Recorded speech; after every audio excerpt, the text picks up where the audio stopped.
know historically Iran has been a very, very strong supporter of Hamas, has provided Hamas with considerable financial support and other kind of support. And naturally, we do believe that Iran plays a role in what Hamas and the actions that Hamas is carrying out.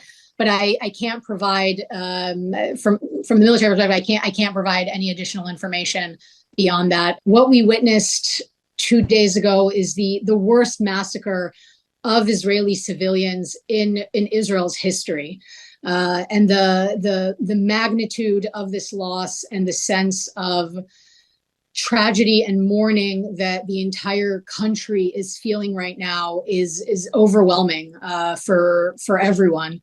And this is something that we have never experienced before, and the horrors that we have witnessed. It's almost hard to describe them in words. And I would almost like to even start at the end and start immediately with some figures that can perhaps give a sense of this incredible loss. So right now, the number of Israeli casualties is more than 700. The number of injured are in the thousands. Hospitals in the south of Israel, not far from the Gaza border, were overwhelmed with the number of injuries that arrived starting on Saturday, and we know that many of those injuries are very, very serious. And so we do believe that it's likely that the number of casualties could, of course, increase. And of course, there's no way not to mention the horror of the dozens of Israelis who were taken as hostages, essentially kidnapped by Hamas, dragged across the border into Gaza, and are now there being held by Hamas. And I have to point out the fact that this was an assault against Israeli civilians.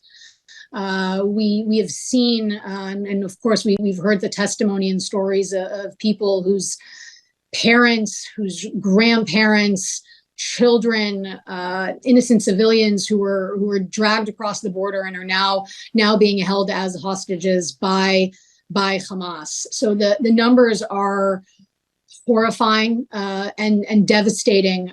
Certainly for us, but I think anybody anywhere in the world who has been seeing what has happened really unfold before our eyes. In terms of the timeline of events, on Saturday morning, roughly at around 6:30, up to 1,000 Hamas terrorists invaded Israel. Most came by land, but there were, of course, attempts by sea as well as by air. And once entering into Israeli territory, we saw a massacre take place. Terrorists went into more than 30 Israeli communities along the border, some kibbutzim, as we call them.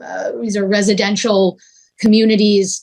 And once in these communities, they overtook them. They killed people, murdered people who were on the street, perhaps out for an early Saturday morning walk. They went into homes, murdered people in their beds. Others they took essentially as hostages and held them as hostages within those communities. And of course, many others were taken and dragged across the border into Gaza. In addition to this assault on so many residential communities, of course, at this time, we also know that there was a music festival that was taking place.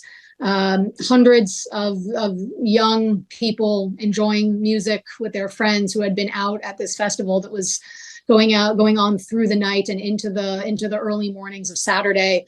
The weekend was the last weekend within this holiday period here in Israel, and we simply had young people who wanted to come and enjoy themselves at a festival. And the horror and the devastation is, of course, something that we immediately realized. And yesterday we made the horrific discovery of more than 270 people who simply were killed and slaughtered at this festival. Civilians who were there listening to music. That was apparently the crime that they committed.